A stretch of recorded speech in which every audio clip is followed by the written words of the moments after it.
Hello everyone, it's 𝐒𝐻𝐸𝐿, and today's video is about my first listen to Technical Ecstasy, the 7th album from heavy metal pioneers Black Sabbath. So I haven't heard this album before, but I have heard every Black Sabbath album up to this point. The self-titled debut, the birth point of heavy metal, is of course a very special album. But my personal favourites are the two that followed, Paranoid and Master of Reality. Of course, the first Black Sabbath song I heard as a kid was probably Paranoid, and I think that song probably gave me a slightly warped perception of what the band was all about, because most of what they were doing in those days was quite a bit darker and cooler. In fact, with so many songs they were putting out on these early albums, they were kind of inventing a new genre of metal with each one of them. It's kind of incredible, really. The opening track on Paranoid, War Pigs, might be their peak for me.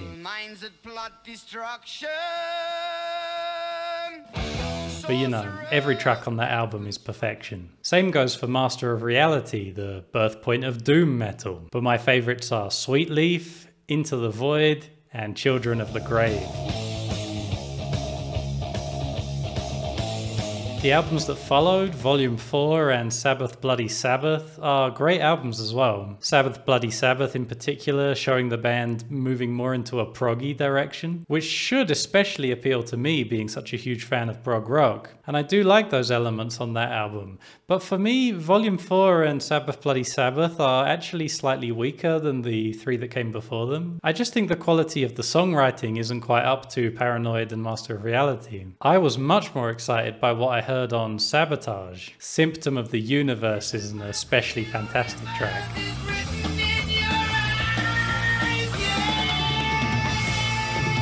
So heavy and thrilling. And revisiting it today, I realised I'd pretty much completely forgotten about its wonderful second half. Yeah, this is lovely.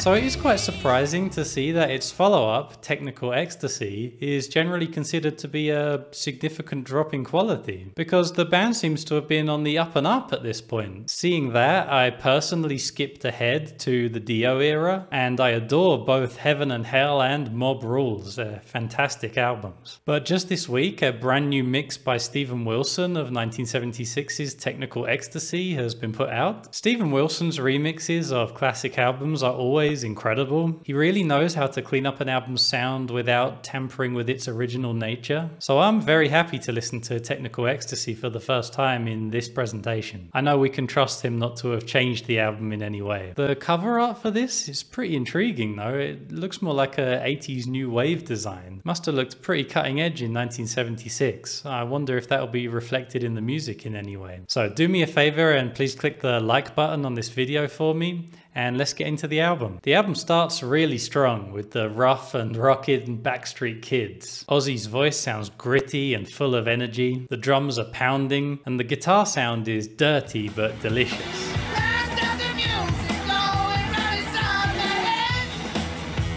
Steven Wilson's mixing is immediately apparent. Everything went immediately into widescreen compared to the earlier stuff we were listening to before. The chorus melody in this song is quite unusual. I think Frank Zappa would have liked the way it ends in particular. So despite the sort of punk edge to the sound of this, they seem to be retaining at least some of the progginess that they developed on Sabotage and Sabbath Bloody Sabbath before it. Some very prominent synthesizer is also introduced and it sounds really cool. Wow. There's also a middle eight that seems very Beatlesy to me. The melody reminds me of something like If I Needed Someone off Rubber Soul.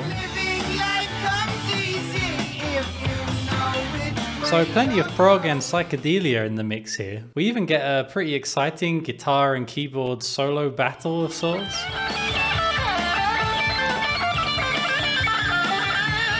But there is that punkiness in the guitar sound, I think, which would have been very timely because this came out in 1976, which is generally considered the birth year of punk. This song seems to have a bit of everything that Sabbath were into at the time, and for that reason I think it works really well as an opening track. The second track, You Won't Change Me, starts with a doomy guitar riff of the kind that I've come to love from Tony Iommi.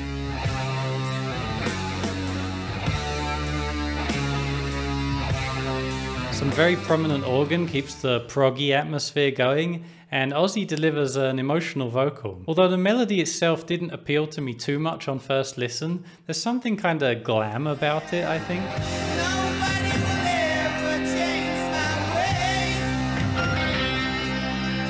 The piano also pushes things towards that glam rock place for me, which is not something I'm really into, but I still do enjoy the overall sound of this song. I enjoyed the nod to the Beatles across the universe in the "Nobody's Gonna Change My World" lyric. Tony Iommi delivers yet more great guitar solos as well. His playing here is top quality and the guitar sound is fantastic.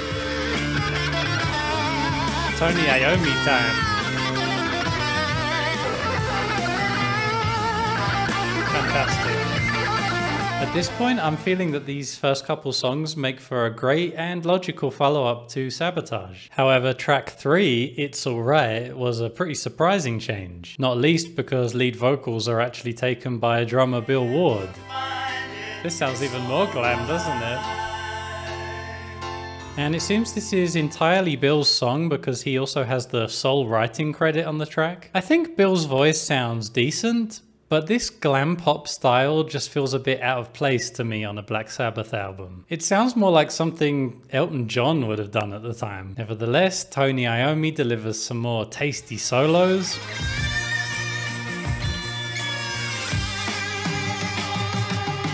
The song sounds pretty nice, you know, it's pleasant. Steven Wilson's mixing is of course sounding great, but I'm not too into the actual tune of this song. It's kinda corny.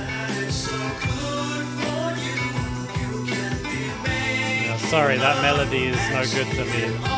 The next song, track 4, Gypsy, starts off with an exciting drum rhythm. Of course, it's great to hear Ozzy's vocals again, but I found the melody on this one to be a bit weak on first listen. And again, I'm feeling there's some glam influence in the songwriting here. I mean, those whoa, whoa, whoas have me thinking of Roxy Music or something.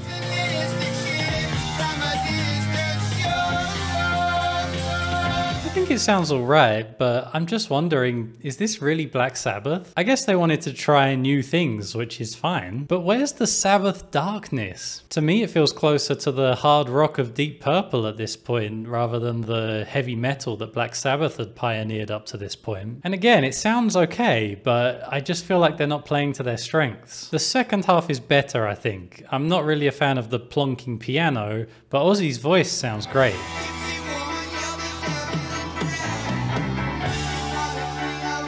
I think the chorus is alright as well, memorable anyway, and Tony Iommi delivers some more excellent lead guitar.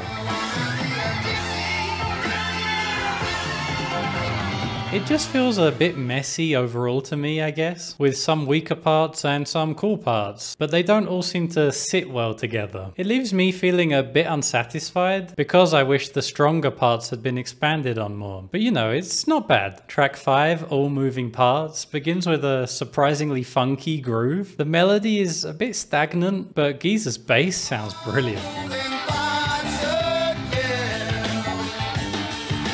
The song moves through multiple sections, each with a new riff and rhythm. It comes off, again, a bit messy, but I think each section does have something really cool to offer. In particular, the second part is surprisingly chaotic. The title, All Moving Parts, seems really appropriate here.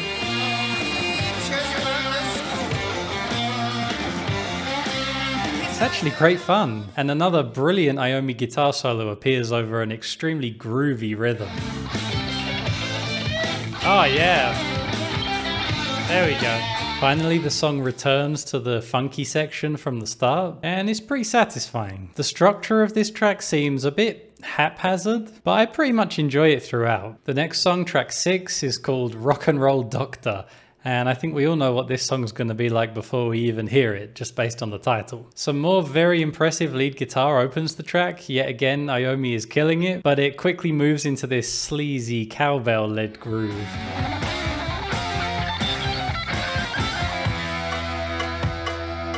Sounds more like AC/DC than Black Sabbath. The riff in the verse is tight and rockin', and the chorus is a meaningless "gotta see a rock and roll doctor, gotta see him today." I guess they were just having fun here, which is fine, but it just comes off so shallow compared to their previous stuff.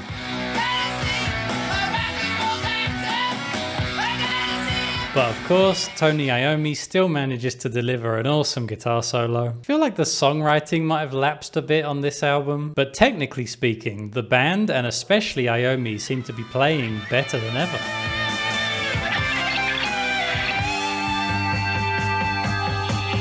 Once it returns to the cowbell groove and this time adds a honky-tonk piano, I'm checked out.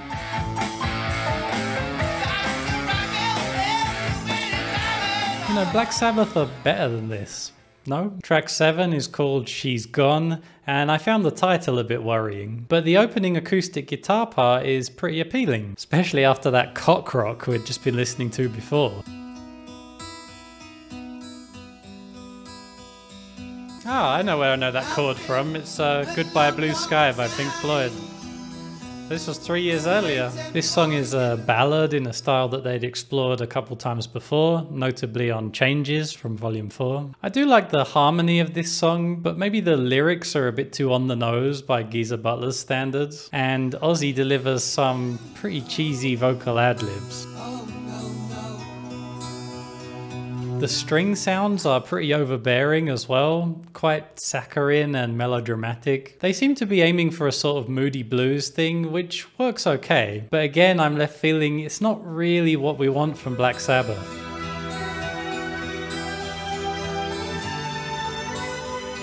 Geezer Butler does play some really nice bass parts though that I enjoy quite a bit.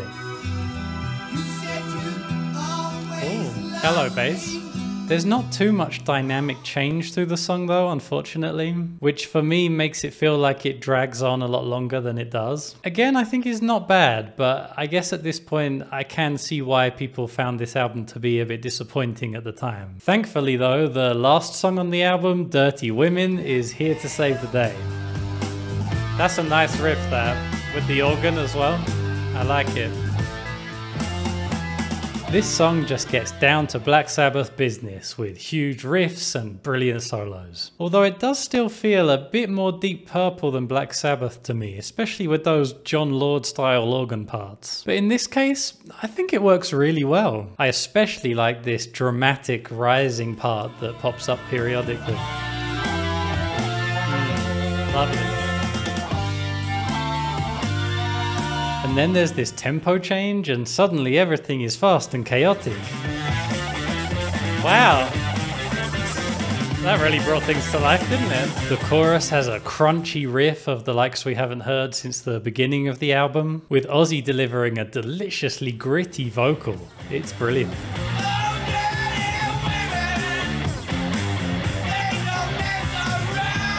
And of course, Tony Iommi blesses us with another fantastic solo before the end of the album.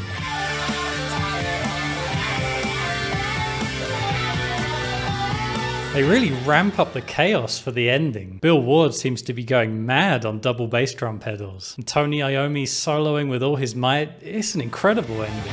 Damn! I keep thinking it's got to the peak of heaviness and then... Sounds amazing.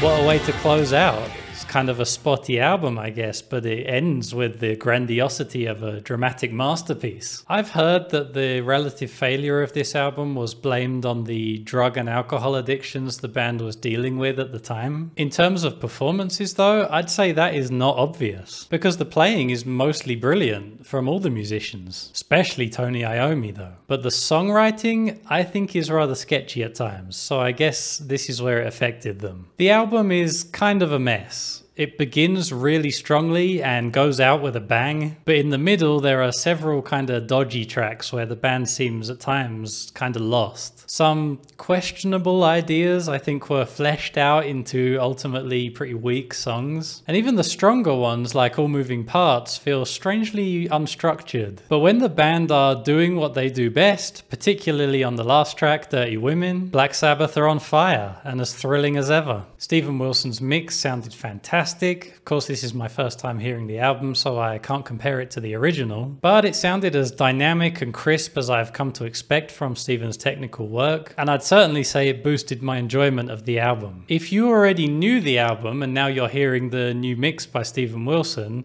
let me know in the comments what you think of the new mix. I'll love to hear your perspective.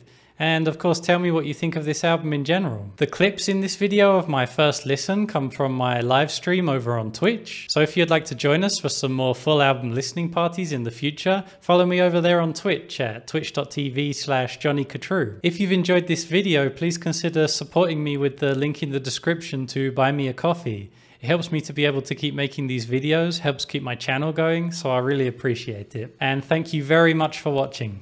Until next time, take it easy.